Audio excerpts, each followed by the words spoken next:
국민 여러분, 현재 대한민국은 총성 없는 제2의 6.25 전쟁을 수행하고 있습니다. 지금 대한민국은 체제 전쟁 중이라는 말씀을 제가 그동안 여러 차례 드렸습니다. 대한민국이 자유민주주의 국가로 가느냐 아니면 공산주의 국가로 가느냐, 그 기로에 놓여 있기 때문입니다. 70여 년 전에는 김일성이 탱크를 앞세워서 낙동강 전선까지 밀고 내려왔고 중공군의 불법 개입으로 일사후퇴를 하게 되었습니다.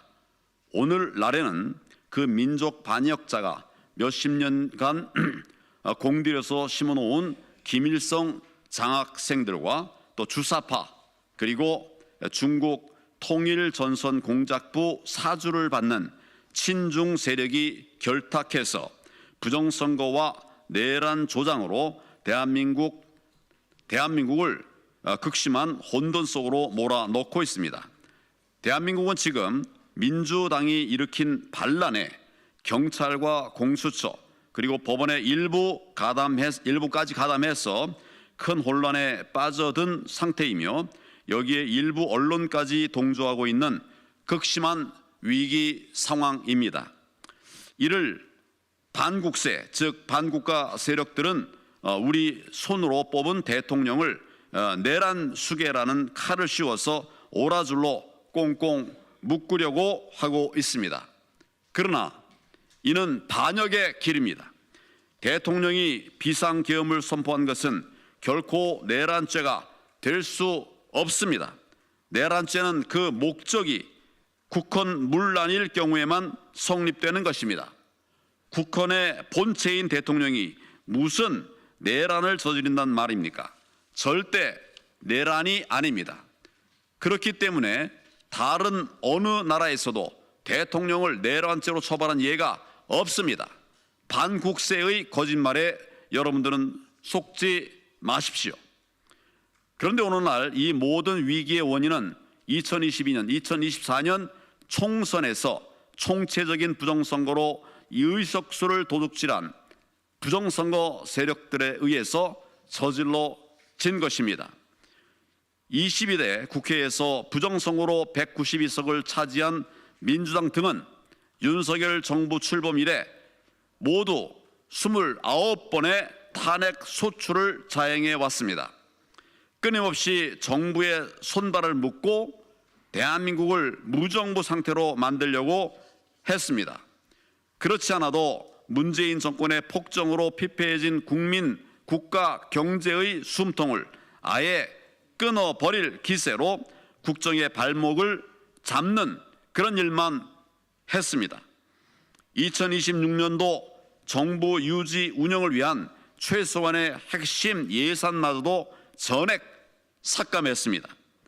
각종 민생 지원 예산도 예외 없이 무차별적으로 삭감하는 횡포를 저질렀습니다. 도저히 정부를 온전히 운영할 수 없을 지경으로 짓밟았습니다. 입법 활동 역시 위헌적인 법안을 끊임없이 발의했습니다. 입법 독재였습니다. 민주당은 22대 국회가 개원한 이래 단 하루도 예외 없이 정부에 흠집내고 발목 잡는 그런 행패를 일삼아 왔습니다. 윤석열 대통령은 부정선거 세력이 대한민국 자유민주주의 시스템을 붕괴시키는 것을 막아야만 했습니다. 법원조차도 선관위를 일방적으로 편드는 그런 행태를 보이는 상황에서 나라 살릴 유일한 방법이 선관위의 서버를 압수해서 부정선거의 실상을 밝히는 바로 그것이었습니다. 그렇기 때문에 이를 위한 유일한 방법이 비상계엄이라고 판단해서 대통령의 헌법상 권한인 비상계엄을 선포했던 것입니다. 즉 나라를 살리기 위한 결단이었던 것입니다. 이렇게 만든 원흉은 바로 민주당, 종북좌파, 반국가 세력들입니다. 만약 대통령이 이런 상황을 알고 있으면서도 그냥 덮어두고 임기를 마치려 했다면 그것이야말로 직무유기입니다. 윤 대통령은 이런 현실에 맞서 싸워서 나라를 지키기 위해 부득이 계엄을 선택했던 것입니다. 자유민주주의 체제를 지키기 위한 선택이었습니다.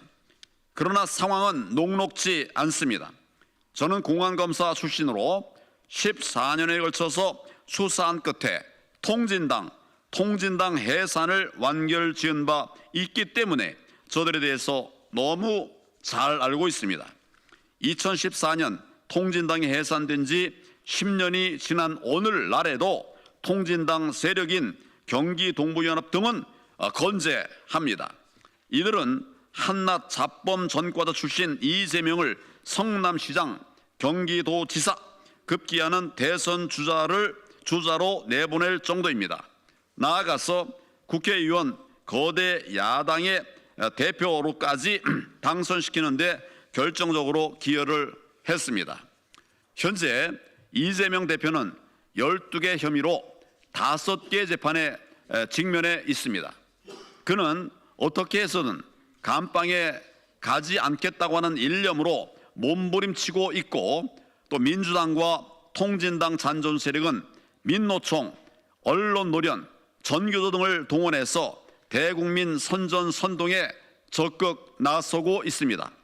여기에 중국인들까지도 뻔뻔스럽게 가세하고 있습니다. 지금 민주당은 대통령의 계엄에 발작하고 있습니다. 자신들의 부정선거 전모가 밝혀질까 두려워서 떨고 있는 것입니다. 왜냐하면 부정선거 수사는 6.25 전쟁에서의 인천 상륙작전과도 같은 엄청난 파급 효과를 가져올 것이기 때문입니다. 부정선거 수사는 게임 체인저이기 때문입니다.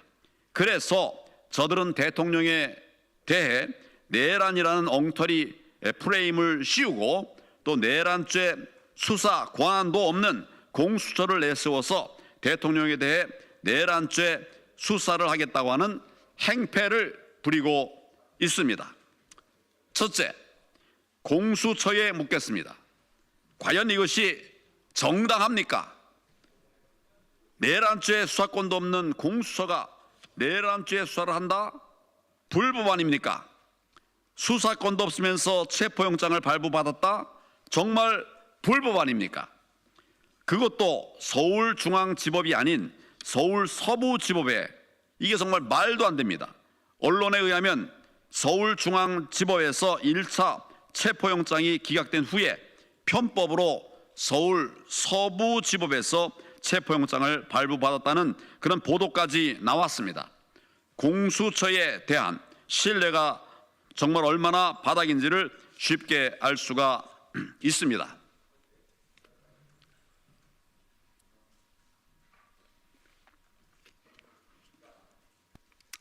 둘째, 불법 체포영장을 발부한 서울 서부지법에 묻겠습니다. 수사권도 없는 기관에 체포영장을 발부해줬다? 이거 불법 아닙니까? 게다가 담당 판사는 형사소송법 제110조, 111조를 적용하지 않는다면서 삼권분립 원칙을 어겨가면서 체포영장을 발부해줬습니다. 이거 정말 불법 아닙니까? 위헌 아닙니까?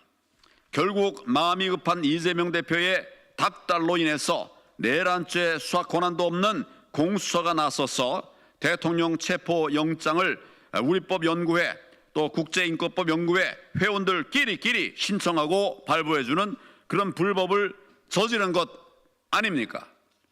셋째, 경찰에 당부합니다. 범죄자 이재명 대표가 감방에 가지 않으려고 별별 짓을 다 하고, 또 공수처가 날뛴다고 하더라도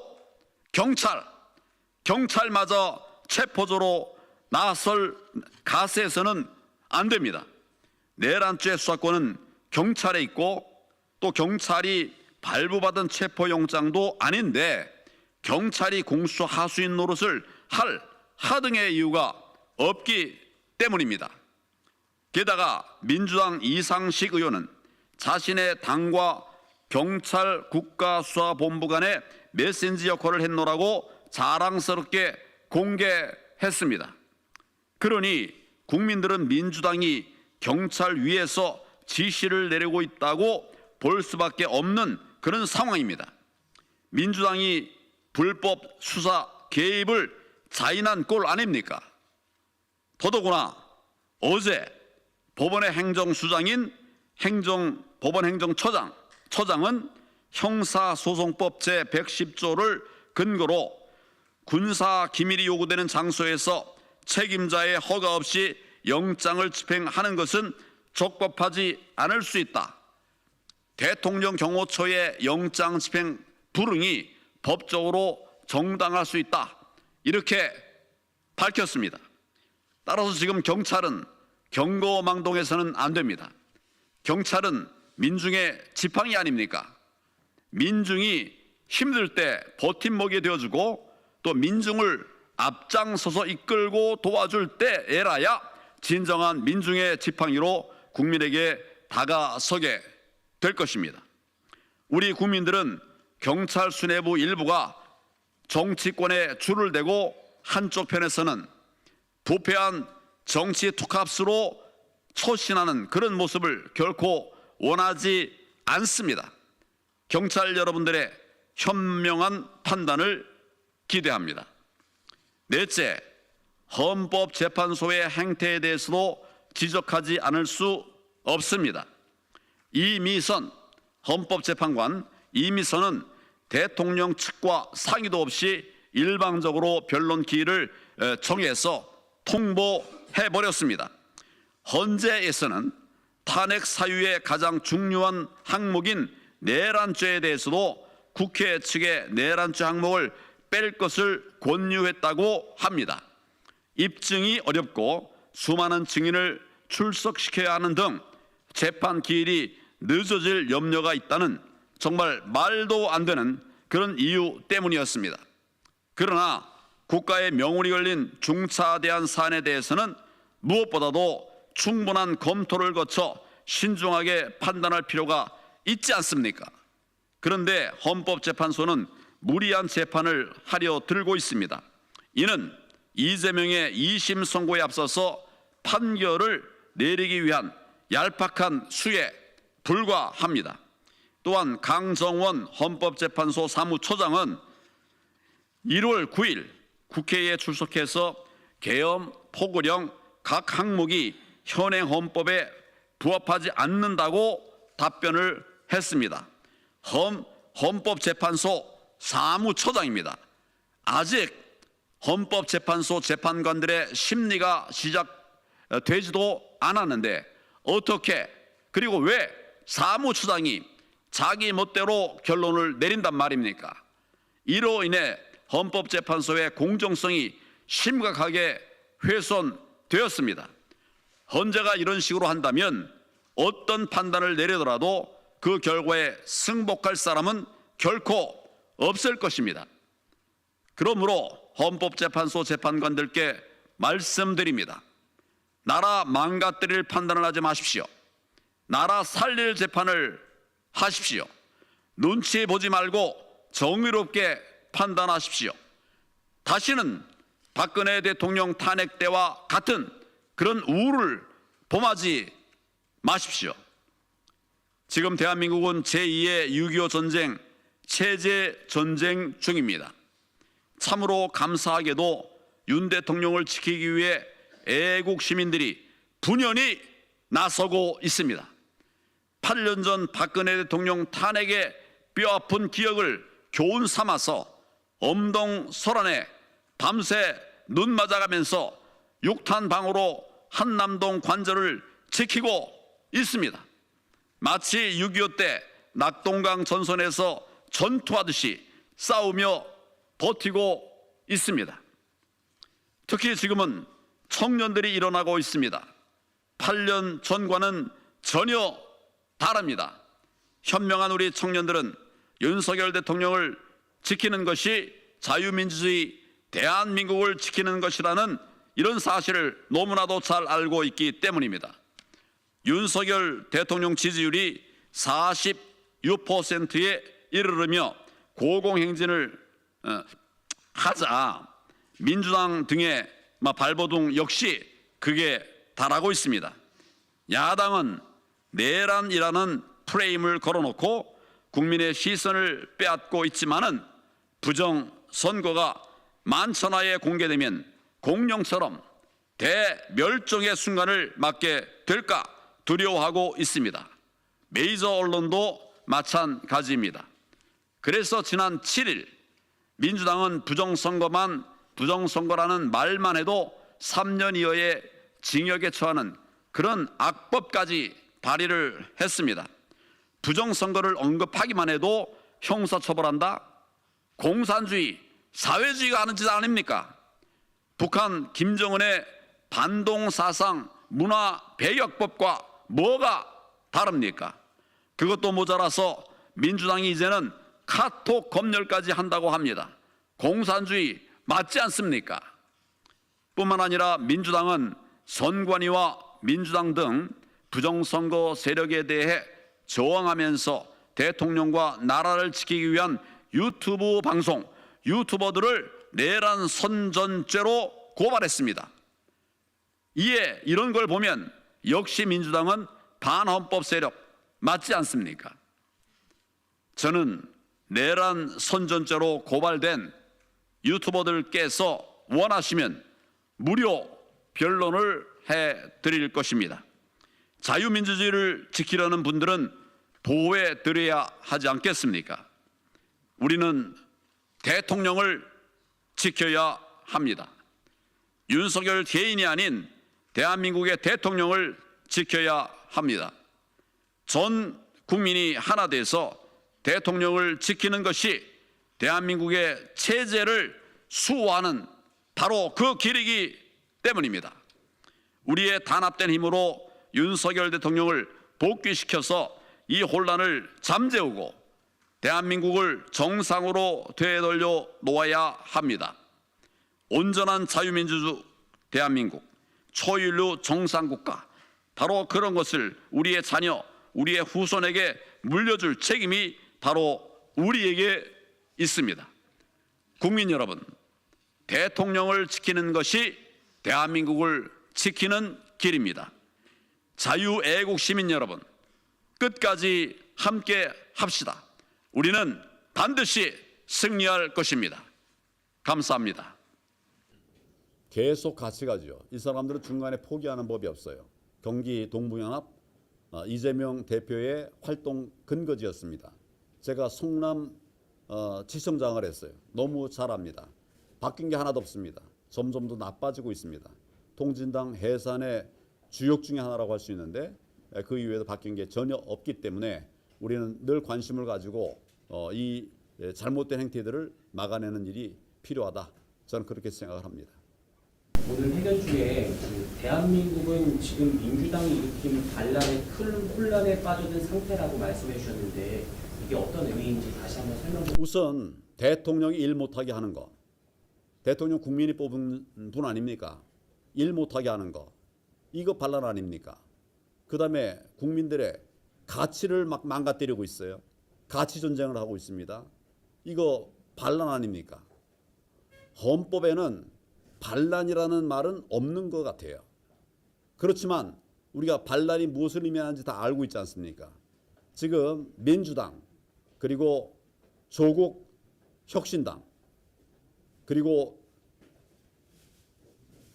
진보당, 뭐 이런 당들이 대한민국을 무너뜨리고 있습니다.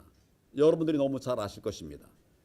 그 평가를 어떻게 하는가는 역사가 결국 정당하게 이렇게 평가를 하리라고 생각을 합니다. 현재 이 대통령의 비상계엄으로 일어난 일이 아닌가요? 근데 이걸 민주당의 비상계엄으로 일어난 것이 아니라 비상계엄을 왜곡한 것으로 일어난 것입니다. 비상계엄이라고 하는 것은 헌법에 있습니다. 헌법에 없는 게 아니에요. 비상계엄을 하면 불법이다. 없습니다. 비상계엄을 할 수가 있어요.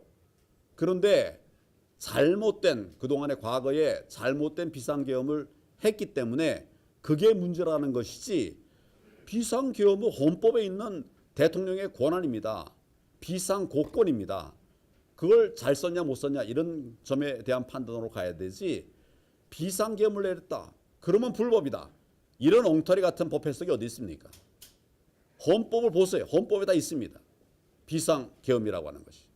비상기업 때문이 아니라 민주당이 일으킨 반란 때문에 현재 혼란에 빠져든 상태라고 이해를 하면 될까요? 뭐 저는 그렇게 보고 있습니다.